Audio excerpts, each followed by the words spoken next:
ایران میں ماہرین کونسل کے انتخابات کے لیے اصلاح پسند امیدواروں کو کیوں نااہل قرار دیا گیا؟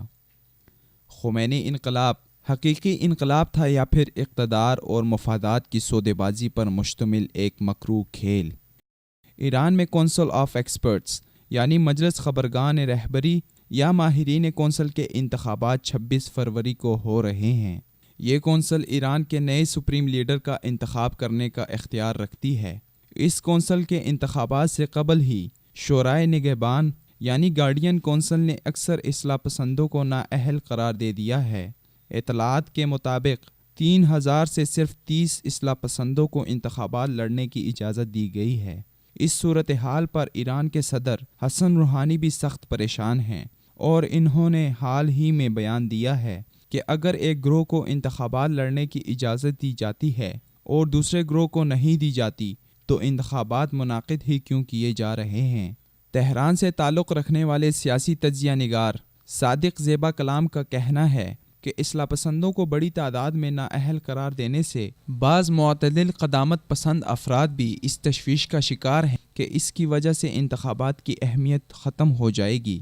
اس مسئلے سے نمٹنے کے لیے ایرانی صدر حسن روحانی نے نائب صدر اسحاق جہانگیری کو شورائے نگہبان سے اس موضوع پر بات کرنے کی ذمہ داری سونپی ہے تاکہ وہ شورائے نگہبان کو اصلاح پسند امیدواروں کے بارے میں قائل کر سکیں۔ یاد رہے کہ شورائے نگہبان ہی مجلس خبرگان رہبری کے انتخابات اور امیدواروں کی اہلیت کا فیصلہ کر سکتی ہے۔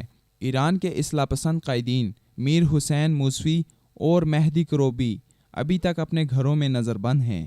فروری 2016 میں ان کی نظر بندی کے 5 سال پورے ہو رہے ہیں، لیکن ابھی تک ان کی نظر بندی کے خاتمے کے کوئی امکانات نہیں ہیں۔ ان دونوں قائدین کو 2011 میں ایک احتجاج کے بعد گرفتار کیا گیا تھا۔ دونوں رہنماؤں کی میڈیا سے بات چیت پر پابندی ہے اور اپنے اہل خانہ کے علاوہ کسی کو ان سے ملنے کی اجازت نہیں ہے۔ میر حسین موسوی ایران کے وزیر اعظم رہ چکے ہیں، جبکہ مہدی کروبی کا شمار آیت اللہ خمینی کے شاگردوں میں ہوتا ہے۔ ذرائع کا کہنا ہے کہ اس بار مجلس خبرگان رہبری نئے سپریم لیڈر کا انتخاب کرے گی کیونکہ موجودہ سپریم لیڈر آیت اللہ خامنائی کی صحت روز بروز گرتی جا رہی ہے اور وہ کافی عرصے سے علیل ہیں۔ نئے سپریم لیڈر کے مضبوط امیدواروں میں آیت اللہ رفسنجانی، آیت اللہ مصباح یزدی اور آیت اللہ شاہرودی شامل ہیں۔ آیت اللہ مصباح یزدی کا شمار سخت گیر رہنماؤں میں ہوتا ہے، جبکہ آیت اللہ رفسنجانی اور آیت اللہ شاہرودی نسبتاً زیادہ اعتدال پسند مانے جاتے ہیں۔ ایرانی آئین کے مطابق سپریم لیڈر کے چناؤ کا فیصلہ مجلس خبرگان رہبری کر سکتی ہے، جبکہ سپریم لیڈر خود بھی اپنے جانشین کا فیصلہ کر سکتے ہیں۔ نام نہاد اسلامی انقلاب کے دعوے دار ایرانی ملاؤں کا سپریم لیڈر بننے کے لیے سیاسی داؤ پیچ اور مخالفین کو انتخابات سے نااہل قرار دینے کے لیے مختلف سازشیں اس بات کو واضح کرتی ہے کہ ایران میں مذہب کے نام پر اقتدار کی سودے بازی ہو رہی ہے۔